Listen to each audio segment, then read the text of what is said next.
എന്താണ് premature ejaculation? അവരെ സംബന്ധിച്ചിടത്തോളം ലൈംഗിക ബന്ധത്തിൽ ഏർപ്പെടുമ്പോൾ പ്രത്യുൽപാദനത്തിന് വേണ്ടി മാത്രമാണ് അത് നടക്കുന്നത്.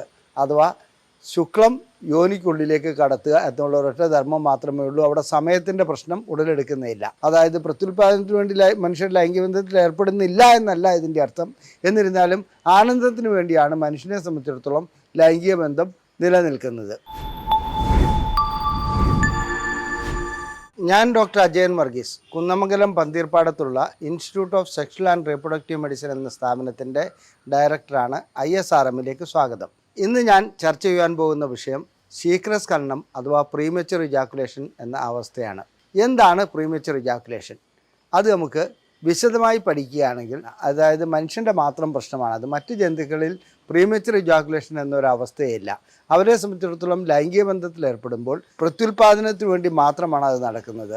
അഥവാ ശുക്ലം യോനിക്കുള്ളിലേക്ക് കടത്തുക എന്നുള്ള ഒരൊറ്റ ധർമ്മം മാത്രമേ ഉള്ളൂ. അവിടെ സമയത്തിൻ്റെ പ്രശ്നം ഉടലെടുക്കുന്നില്ല. എന്നാൽ മനുഷ്യൻ്റെ കാര്യത്തിൽ ലൈംഗിക ബന്ധത്തിൽ ഏർപ്പെടുന്നത് പ്രത്യുൽപാദനത്തിന് വേണ്ടിയാണോ എന്ന് ചോദിച്ചാൽ ആയിരിക്കാം. എന്നാൽ ഞാനൊരു തമാശ രൂപത്തിൽ പറയട്ടെ, മനുഷ്യൻ ലൈംഗിക ബന്ധത്തിൽ ഏർപ്പെടുന്നത് ആനന്ദത്തിന് വേണ്ടിയാണ്. പ്രത്യുൽപാദനം അതിൻ്റെ ഒരു പാർശ്വഫലമാണെന്ന് മാത്രം പറയാം. അതായത് പ്രത്യുൽപാദനത്തിന് വേണ്ടി മനുഷ്യർ ലൈംഗിക ബന്ധത്തിൽ ഏർപ്പെടുന്നില്ല എന്നല്ല ഇതിൻ്റെ അർത്ഥം. എന്നിരുന്നാലും ആനന്ദത്തിന് വേണ്ടിയാണ് മനുഷ്യനെ സംബന്ധിച്ചിടത്തോളം ലൈംഗിക ബന്ധം നിലനിൽക്കുന്നത്. ഇത് പരിണാമചക്രം നോക്കുകയാണെങ്കിൽ മറ്റു ജന്തുക്കളിൽ ലൈംഗികമായിട്ടുള്ള ബന്ധപ്പെടലിന് വളരെ സെക്കൻഡുകൾക്കുള്ളിൽ അല്ലെങ്കിൽ മിനിറ്റുകൾക്കുള്ളിൽ അത് സംഭവിക്കുമ്പോൾ മനുഷ്യനെ സംബന്ധിച്ചിടത്തോളം 5-8 മിനിറ്റ് അതിന് വേണ്ടി വരുന്നു. അപ്പോൾ സ്ത്രീക്കും പുരുഷനും ലൈംഗിക ആനന്ദം അഥവാ രതിമൂർച്ചയിലേക്ക് എത്തുവാനുള്ള സമയം ലഭിക്കുന്നു. ഇതാണ് അതിൻ്റെ യഥാർത്ഥ വശം. ലൈംഗിക രതിമൂർച്ചയിലേക്ക് എത്തുന്നതിന് ഓരോ വ്യക്തിക്കും പ്രത്യേക രീതിയിലുള്ള അല്ലെങ്കിൽ ഒരു പർട്ടിക്കുലർ സമയം ആവശ്യമുണ്ട്. ശീഘ്രസ്ഖലനം അനുഭവപ്പെടുന്ന ഒരു വ്യക്തിയെ സംബന്ധിച്ചിടത്തോളം, പുരുഷനെ സംബന്ധിച്ചിടത്തോളം ലൈംഗികമായി ബന്ധപ്പെടുമ്പോൾ ഭാര്യ സംതൃപ്തിയാവുന്നില്ല എന്നുള്ളതാണ് ഏറ്റവും വലിയ പ്രശ്നം. അത് ഏറ്റവും ആദ്യം നാം കണക്കിലെടുക്കേണ്ട പ്രശ്നം, രണ്ടു കൂട്ടർക്കും ശരിക്ക് രതിമൂർച്ച ലഭിച്ചാൽ മാത്രമേ ലൈംഗികമായി സംതൃപ്തി ലഭിച്ചു എന്ന് പറയാൻ കഴിയുള്ളൂ. പുരുഷനെ സംബന്ധിച്ചിടത്തോളം ശുക്ലവിസർജനം ഉണ്ടാകുന്നതോടുകൂടി വളരെ പെട്ടെന്ന് തന്നെ നടക്കുകയാണെങ്കിലും ഒരു തരത്തിലുള്ള രതിമൂർച്ച ലഭിക്കുന്നുണ്ട്. എന്നാൽ അത് വേണ്ടത്ര രീതിയിലുള്ള അല്ല എന്നുള്ളത് നമ്മൾ സമ്മതിക്കുന്നു. സ്ത്രീയെ സംബന്ധിച്ചിടത്തോളം അവർക്ക് നിരാശ ഉടലെടുക്കുന്നു. ആ നിരാശ വീണ്ടും ലൈംഗിക ബന്ധത്തിൽ ഏർപ്പെടാനുള്ള അവരുടെ താല്പര്യമില്ലാണ്ടാക്കുന്നു. മാത്രമല്ല, ഇത്തരം സ്ത്രീകൾ മിക്കപ്പോഴും കുടുംബകലഹം ഉണ്ടാക്കുന്നതായി കാണാം. ഭർത്താവിനോടും ഭർത്താവിൻ്റെ ബന്ധുക്കളോടും മക്കളോടും ഒക്കെ എപ്പോഴും ദേഷ്യത്തിൽ പെരുമാറുക എന്നുള്ളതാണ് ഇവരുടെ ഒരു പ്രവണത. മാത്രമല്ല, ഏതെങ്കിലും രീതിയിലുള്ള ലൈംഗികമായിട്ടുള്ള സംതൃപ്തി അവർക്ക് ലഭിക്കാത്തതുകൊണ്ട് അവർ കലഹിച്ചുകൊണ്ടേയിരിക്കും. തൊട്ടതിനും പിടിച്ചതിനും ഒക്കെ ദേഷ്യം വരുന്ന ഒരവസ്ഥ അവരിൽ കണ്ടുവരുന്നു. ഇനി ശീഘ്രസ്ഖലനം നമുക്ക് മാറ്റിയെടുക്കാൻ കഴിയുമോ എന്നുള്ളതാണ് ആദ്യത്തെ ചോദ്യം. തീർച്ചയായും ഇതിന് കാലാകാലങ്ങളായി ഗവേഷണങ്ങൾ നടത്തിയിട്ടുണ്ട്. മാസ്റ്റേഴ്സ് ആൻഡ് ജോൺസൺ, ഫ്രോയിഡ്, അങ്ങനെയുള്ള അവരൊക്കെ, കാപ്ലൻ, ഇങ്ങനെയുള്ളവരൊക്കെ ഈ കാര്യത്തിൽ ഒട്ടനവധി ഗവേഷണങ്ങൾ നടത്തി ചില മെത്തേഡുകൾ ആവിഷ്കരിക്കുകയുണ്ടായി. ആ മെത്തേഡുകൾ എന്ന് പറയുന്നത് ബിഹേവിയർ തെറാപ്പിയാണ്. അതായത് ലിംഗം യോനിക്കുള്ളിലേക്ക് പ്രവേശിപ്പിച്ചതിന് ശേഷം പുറകോട്ട് വലിക്കുക, കുറച്ചു നേരം വെയിറ്റ് ചെയ്യുക, വീണ്ടും പ്രവേശിപ്പിക്കുക, അല്ലെങ്കിൽ സ്ക്വീസ് മെത്തേഡ്, ലിംഗത്തിൻ്റെ അഗ്രം ഞെക്കുക, ഇങ്ങനെയുള്ള സംഭവങ്ങളൊക്കെ. ഈ സംഭവങ്ങൾക്ക് ആ കാലഘട്ടത്തിൽ അന്ന് മറ്റ് മാർഗങ്ങളില്ലാതിരുന്നതുകൊണ്ട് ഈ രീതിയിലുള്ള ചികിത്സകളായിരുന്നു ഡോക്ടർമാരും സൈക്കോളജിസ്റ്റുകളും നിർദ്ദേശിച്ചുകൊണ്ടിരുന്നത്. ഇത് പ്രായോഗിക തലത്തിൽ ഒരു പ്രയോജനവും ലഭിക്കുന്നില്ല എന്ന് പറയാൻ കഴിയില്ല. പ്രായോഗിക തലത്തിൽ കാര്യമായ പ്രയോജനങ്ങളൊന്നും ലഭിച്ചിരുന്നില്ല. പിന്നെ റിവേഴ്സ് കൗണ്ടിങ് എന്ന ഒരു മെത്തേഡ് പറയാറുണ്ട്. അതായത് 100, 99 അങ്ങനെ പുറകോട്ട് എണ്ണുക. അതായത് ചിന്ത ഡൈവേർട്ട് ചെയ്യുക എന്നുള്ളതാണ് ഈ ശീഘ്രസ്ഖലനത്തിൻ്റെ ഇത്തരം ചികിത്സ കൊണ്ട് ഉദ്ദേശിക്കുന്നത്. അത് ആ കാലഘട്ടത്തിൽ വളരെയധികം പ്രചാരമുണ്ടായിരുന്ന ഒരു ചികിത്സയായിരുന്നു. സത്യം പറയട്ടെ, ഇങ്ങനെ റിവേഴ്സ് കൗണ്ടിങ്ങിന് പോകുമ്പോൾ ലിംഗത്തിൻ്റെ ദൃഢത നഷ്ടപ്പെടുകയും മറ്റൊരു ചിന്തയിലേക്ക് പോവുകയാണെങ്കിൽ ദൃഢത നഷ്ടപ്പെടുന്നതായിട്ട് ആണ് കാണുന്നത്. അപ്പോൾ ഇതൊന്നും ഒരു ചികിത്സാ മാർഗമല്ലാത്ത ഒരവസ്ഥയിലേക്കാണ് പിന്നീട് എത്തിപ്പെട്ടത്. ഈ കാലഘട്ടത്തിൽ മരുന്നുകൾ കൊണ്ടുള്ള ചികിത്സ ഫലപ്രദമായി നടന്നു വരുന്നുണ്ട്. അതിന് ചില പ്രത്യേക തരത്തിലുള്ള മരുന്നുകൾ കണ്ടുപിടിക്കപ്പെട്ടിട്ടുണ്ട്. ആ മരുന്നുകൾ ഉപയോഗിച്ച് സ്ഖലനത്തിൻ്റെ സമയം നീട്ടിക്കൊണ്ടു പോകുവാൻ ഇന്ന് കഴിയുന്നുണ്ട്. അത് രണ്ടു കൂട്ടർക്കും സംതൃപ്തി ലഭിക്കുന്ന രീതിയിലുള്ള ലൈംഗിക ബന്ധത്തിന് ഇത്തരം മരുന്നുകൾ ഇന്ന് പ്രചാരത്തിലുണ്ട്. അത് ഒരു സെക്ഷൽ മെഡിസിൻ പ്രാക്ടീഷണറിൻ്റെ സഹായത്തോടെ ആ മരുന്ന് കഴിക്കുകയാണെങ്കിൽ നമുക്ക് നല്ല പ്രയോജനം ലഭിക്കുന്നതായി കണ്ടുവരുന്നുണ്ട്. ഇനി ശീഘ്രസ്ഖലനത്തെക്കുറിച്ച് ഇന്നും വളരെയധികം അബദ്ധധാരണകളുണ്ട്.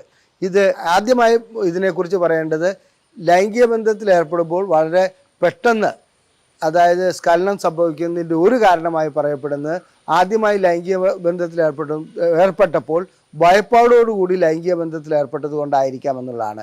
ഇതിന് വലിയ അടിസ്ഥാനം, അതായത് ഗവേഷണം നടത്തി തെളിയിക്കപ്പെട്ടിട്ടുള്ള ഒരു കാര്യമൊന്നുമില്ല, ഒരു അനുമാനം മാത്രമാണ്.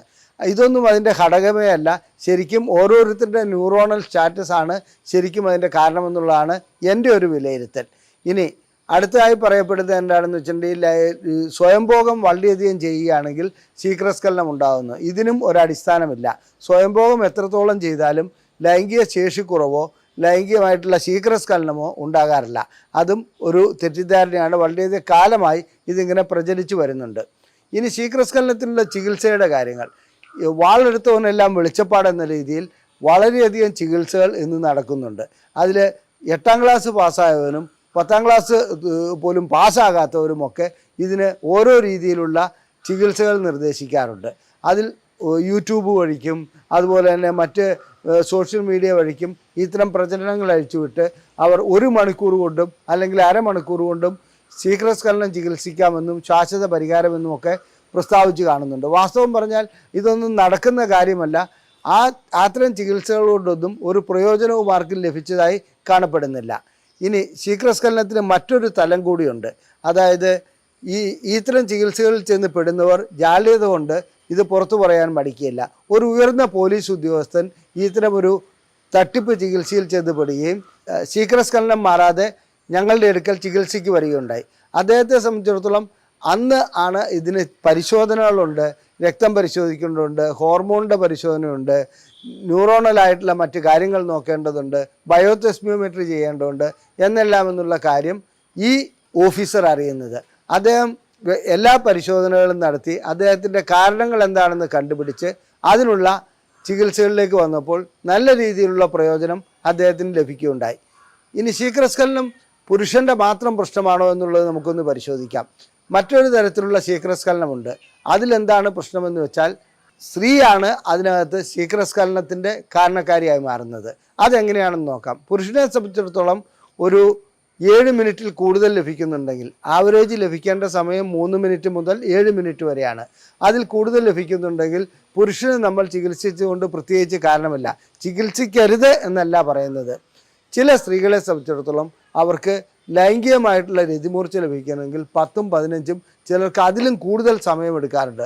അത്തരം അവസ്ഥയിൽ നാം ചികിത്സിക്കേണ്ടത് ദമ്പതികളെയാണ്. അതല്ലാണ്ട് പുരുഷനെ മാത്രമല്ല, സ്ത്രീയെ മാത്രമല്ല. ഈ ദമ്പതികൾക്ക് എന്തുകൊണ്ടാണ് ഈ രതിമൂർച്ചയിലെത്തുവാൻ വളരെയധികം സമയം വേണ്ടി വരുന്നത് എന്നുള്ളത് സ്ത്രീക്കുള്ള പരിശോധനകൾ നടത്തി അത് കണ്ടുപിടിക്കണം. അതിനുശേഷം ആർക്കാണോ ചികിത്സ വേണ്ടത് ആ രീതിയിലുള്ള ചികിത്സ നൽകുകയാണ് വേണ്ടത്. ഇനി പുരുഷൻ മാത്രമല്ല, സ്ത്രീയും ശീഘ്രസ്ഖലനത്തിന് കാരണം ആകാറുണ്ട്. സ്ത്രീകളെ സംബന്ധിച്ചിടത്തോളം, ചില സ്ത്രീകളെ സംബന്ധിച്ചിടത്തോളം രതിമൂർച്ച ലഭിക്കുന്നതിന് 10 മിനിറ്റും അതിൽ കൂടുതലും ആവശ്യമായി വരാറുണ്ട്. സാധാരണഗതിയിൽ പുരുഷനെ സംബന്ധിച്ചിടത്തോളം 3 മിനിറ്റ് മുതൽ 7 മിനിറ്റ് വരെ സമയം ലഭിക്കുകയാണെങ്കിൽ, 7 മിനിറ്റൊക്കെ സമയം ലഭിക്കുകയാണെങ്കിൽ അത് പുരുഷൻ്റെ പ്രശ്നമേ അല്ല. കാരണം അത്രയുമൊക്കെ സമയം ലഭിക്കേണ്ട ആവശ്യമുള്ളൂ. ചില സ്ത്രീകളെ സംബന്ധിച്ചിടത്തോളം 10ഉം 15 മിനിറ്റുമൊക്കെ ലൈംഗിക ബന്ധത്തിൽ ഏർപ്പെട്ടാൽ മാത്രമേ രതിമൂർച്ച ലഭിക്കാറുള്ളൂ. ഇത്തരം കേസുകളിൽ ദമ്പതികൾക്കാണ് ചികിത്സ വേണ്ടത്. അതായത് പുരുഷന് മാത്രമല്ല, സ്ത്രീക്ക് മാത്രമല്ല, 2 കൂട്ടർക്കുമാണ്. അപ്പോൾ അതിന് ചില പ്രത്യേക രീതികൾ വഴിക്ക് ഇവരുടെ കാരണങ്ങൾ കണ്ടെത്തി, അതായത് എന്തുകൊണ്ടാണ് ഇവർക്ക് ഇത്രത്തോളം സമയമെടുക്കുന്നത് അതെല്ലാം പരിശോധനകളിലൂടെ കണ്ടെത്തി അതിനുള്ള ചികിത്സ നൽകുകയാണ് വേണ്ടത്. ചിലപ്പോൾ ഹോർമോൺ പ്രശ്നമാകാം, ന്യൂറോൺ ആയതാകാം, ചിലപ്പോൾ അവരുടെ ജനിതക സ്ട്രക്ചർ തന്നെ, ജനിതകം തന്നെ അങ്ങനെ ആയിരിക്കാം. ആ രീതിയിലുള്ള കാര്യങ്ങൾക്ക് നേരിയ രീതിയിൽ മാറ്റം വരുത്തുവാൻ കഴിയും. മാത്രമല്ല 2 കൂട്ടരെയും ചികിത്സിക്കുകയാണെങ്കിൽ അവരുടെ ദാമ്പത്യം നല്ല സന്തോഷകരമാക്കുവാനും കഴിയും. അതിന് മെനക്കെടാതെ പുരുഷന് മാത്രം ഗുളികകൾ കൊടുക്കുകയാണെങ്കിൽ അവിടെ ഒരു രീതിയിലുള്ള പ്രയോജനവും ലഭിക്കുകയില്ല. ഇതിനെല്ലാത്തിനും ഒരു പരിധിയുണ്ട്. ആ പരിധിക്ക് അപ്പുറത്തേക്ക് സമയം നീട്ടിക്കൊണ്ടു പോകാൻ പുരുഷന് കഴിയുകയുമില്ല. ഇനി ശീഘ്രസ്ഖലനം ഉടലെടുക്കുന്നതിന് കാരണങ്ങൾ ഹോർമോൺ സംബന്ധമായതാകാം, ന്യൂറോൺ സംബന്ധമായതാകാം, മറ്റ് പ്രശ്നങ്ങളാകാം, ഗ്രന്ഥികളുടെ പ്രശ്നങ്ങളാകാം. ചിലപ്പോൾ പ്രോസ്റ്റേറ്റ് ഗ്രന്ഥിയുടെ പ്രശ്നങ്ങളൊക്കെ ശീഘ്രസ്ഖലനത്തിലേക്ക് ബാധിക്കാറുണ്ട്. അതുപോലെ തന്നെ പ്രോസ്റ്റേറ്റ് ഗ്രന്ഥിയുടെ പ്രശ്നങ്ങൾ ഉടലെടുക്കുകയാണെങ്കിൽ മൂത്രം പോകുന്നതിന് തടസ്സമുണ്ടാകുക, അങ്ങനെയുള്ള കാര്യങ്ങളൊക്കെ കാണുകയാണെങ്കിൽ അവർക്ക് ആ കൂട്ടത്തിൽ അതും കൂടെ ചികിത്സിച്ച് മാറ്റേണ്ടതുണ്ട്. ഇനി ഇതുവരെ ഞാൻ പറഞ്ഞത് പ്രൈമറി, അതായത് സ്വാഭാവികമായി ഉണ്ടാകുന്ന ഒരു ശീഘ്രസ്ഖലനത്തിൻ്റെ അവസ്ഥയെക്കുറിച്ച് മാത്രമാണ്. സെക്കൻഡറി ആയിട്ട്, അതായത് രണ്ടാമതായിട്ട് ശീഘ്രസ്ഖലനം ഉടലെടുക്കുന്ന ചില വ്യക്തികളുണ്ട്. അതായത് 10-40 വയസ്സ് വരെ അവർക്ക് യാതൊരു പ്രശ്നങ്ങളുമില്ലായിരുന്നു. 40-45 വയസ്സാകുമ്പോഴത്തേക്കും അവർ എന്ത് ചെയ്യുന്നു, അവർക്ക് ശീഘ്രസ്ഖലനം ഉടലെടുക്കുന്നു. ഇങ്ങനെ ഉടലെടുക്കുന്ന ശീഘ്രസ്ഖലനം യഥാർത്ഥത്തിൽ ശീഘ്രസ്ഖലനമല്ല. അതിൻ്റെ കാരണം മറ്റൊന്നാണ്. കാരണം ലൈംഗിക ശേഷിക്കുറവ് ആരംഭിക്കുമ്പോൾ എല്ലാ വ്യക്തികൾക്കും ആദ്യമായി കണ്ടുവരുന്നത് ശീഘ്രസ്ഖലനമാണ്. ഒരു ശേഷിക്കുറവിനെ കുറിച്ച് അവർ ബോധവാന്മാരായിരിക്കില്ല. അവർ ഞങ്ങളുടെ അടുക്കൽ, അതായത് ചികിത്സയ്ക്ക് വരുമ്പോൾ ആദ്യം പറയുന്നത് സാർ സമയം കിട്ടുന്നില്ല എന്നുള്ളതാണ്. ഇങ്ങനെ സമയം കിട്ടുന്നില്ല എന്നുള്ളത് പറയുമ്പോൾ ശരിക്കും നാം മനസ്സിലാക്കേണ്ട ഒരു കാര്യം, സമയമല്ല അവിടെ പ്രശ്നം, ബലം അവർക്കില്ല എന്നുള്ളതാണ്. അപ്പോൾ ഈ 45 വയസ്സായിട്ട് അല്ലെങ്കിൽ ഒരു പ്രായത്തിന് ശേഷം ശീഘ്രസ്ഖലനം ഉടലെടുക്കുകയാണെങ്കിൽ ലൈംഗിക ശേഷിക്കുറവ് ആരംഭിച്ചു എന്നുള്ളതാണ് മനസ്സിലാക്കേണ്ടത്.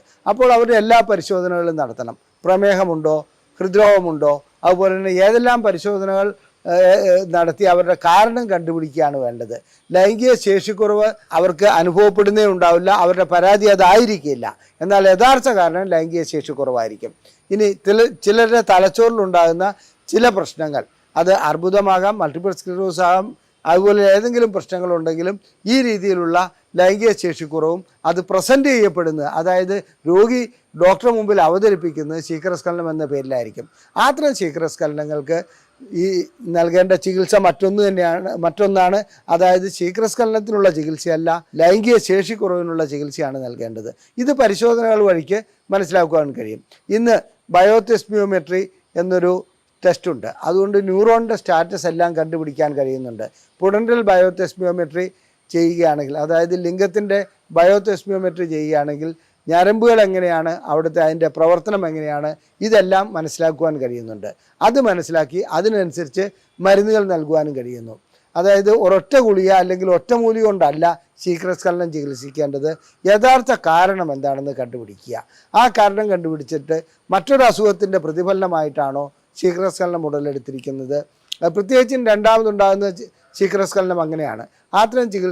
അത്തരം അസുഖങ്ങൾക്ക് അതിൻ്റെതായ ചികിത്സ നൽകണം. ഇനി ഞാൻ നേരത്തെ സൂചിപ്പിച്ചു തന്നെ ദമ്പതികളെ ആണ് ചികിത്സിക്കേണ്ടത്. കാരണം ഒരു പരിധിവരെ ദമ്പതികളുടെ പ്രശ്നങ്ങൾ കൊണ്ട് ലൈംഗിക ശേഷിക്കുറവിൻ്റെ പ്രശ്നങ്ങൾ മാത്രമല്ല ശീഘ്രസ്ഖലനവും ഉടലെടുക്കാറുണ്ട്. എന്താണ് ദമ്പതികളെ ചികിത്സിക്കേണ്ടത് ആവശ്യമെന്ന് ഞാൻ നേരത്തെ സൂചിപ്പിച്ചു. ഒരു സ്ത്രീയെ സംബന്ധിച്ചിടത്തോളം രതിമൂർച്ചയിലെത്തുവാൻ 10-15 മിനിറ്റ് എടുക്കുകയാണെങ്കിൽ, അല്ലെങ്കിൽ ചില സ്ത്രീകൾക്ക് അരമണിക്കൂർ വരെ എടുക്കാറുണ്ട്. അത്തരം സ്ത്രീകൾക്ക് വളരെ പെട്ടെന്ന് രതിമൂർച്ച ഉണ്ടാക്കുന്ന, അല്ലെങ്കിൽ ഒരു 10 മിനിറ്റിനുള്ളിൽ രതിമൂർച്ച ഉണ്ടാക്കാനുള്ള ചികിത്സകൾ ഇന്ന് ലഭ്യമാണ്. അതിനുള്ള ഉപകരണങ്ങൾ ലഭ്യമാണ്. ആ രീതിയിൽ ഫോർപ്ലേയിൽ മാറ്റങ്ങൾ വരുത്തേണ്ടതുണ്ട്. അതെല്ലാം രോഗികൾക്ക് പറഞ്ഞ് മനസ്സിലാക്കി കൊടുത്ത് അതിനനുസരിച്ച് ചികിത്സ നൽകുകയാണ് വേണ്ടത്. ഒരു അനുഭവം കൂടി പറയാം. ഒരു പുരുഷനെ ഞങ്ങൾ ശീഘ്രസ്ഖലനം എന്ന് 2 മാസം 3 മാസമായി ചികിത്സിക്കുന്നുണ്ടായിരുന്നു. അദ്ദേഹം പറയുന്നത് അദ്ദേഹത്തിന് സമയം കിട്ടുന്നില്ല എന്നുള്ളതാണ്.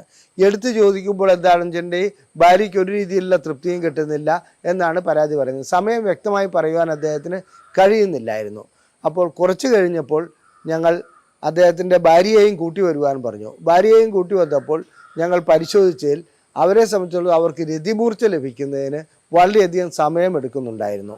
അത് ആ സ്ത്രീയെ മാത്രം ചികിത്സിച്ചപ്പോൾ ആ ദമ്പതികൾക്ക് സന്തോഷത്തോടു കൂടി പോകുവാൻ കഴിഞ്ഞു.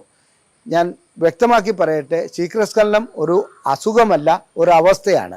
എന്നിരുന്നാൽ ആ അവസ്ഥ ചികിത്സിച്ചില്ലെങ്കിൽ, ആ അവസ്ഥയ്ക്ക് മാറ്റം വരുത്തിയില്ലെങ്കിൽ കുടുംബകലഹമാണ് ബാക്കി ഉണ്ടാകുക. അത് ദമ്പതികളെ സംബന്ധിച്ചിടത്തോളം സന്തോഷകരമായ ഒരു ജീവിതം ഉണ്ടാകുകയില്ല, എന്നും പ്രശ്നങ്ങളായിരിക്കും. അതിന് ഇന്ന് ആധുനിക വൈദ്യശാസ്ത്രത്തിൽ വ്യക്തമായ ചികിത്സയുണ്ട്, അതിനുള്ള മെത്തേഡുകളുണ്ട്. അത് ഉപയോഗപ്പെടുത്തി ഈ പ്രശ്നം പരിഹരിക്കുവാൻ നിങ്ങളെല്ലാവരും തയ്യാറാകണമെന്ന് ഞാൻ അഭ്യർത്ഥിക്കുന്നു. അതുപോലെ തന്നെ നിങ്ങൾക്ക് ലൈംഗികമായിട്ടുള്ള അത് ഏത് പ്രശ്നങ്ങളുമാകട്ടെ, എന്ത് സംശയമുണ്ടെങ്കിലും ISRM എന്ന് ടൈപ്പ് ചെയ്ത് ഈ കാണിച്ചിരിക്കുന്ന നമ്പറിൽ നിങ്ങൾ വാട്സപ്പ് മെസ്സേജ് അയക്കുകയാണെങ്കിൽ, ISRM എന്ന് വാട്സപ്പ് മെസ്സേജ് അയച്ചാൽ മതി. നിങ്ങളുടെ സംശയങ്ങൾക്ക് ഞങ്ങൾ മറുപടി നൽകുന്നതാണ്. അത് സൗജന്യമായിട്ടാണ് ആ മറുപടി നൽകുന്നത്. മാത്രമല്ല ലൈംഗികമായിട്ടുള്ള ഏത് പ്രശ്നങ്ങൾക്കും ISRMൽ ഞങ്ങൾ ചികിത്സ നൽകുന്നുണ്ട്. ഇത് ഉപയോഗപ്പെടുത്തുവാൻ ഞാൻ നിങ്ങളോട് അഭ്യർത്ഥിക്കുന്നു.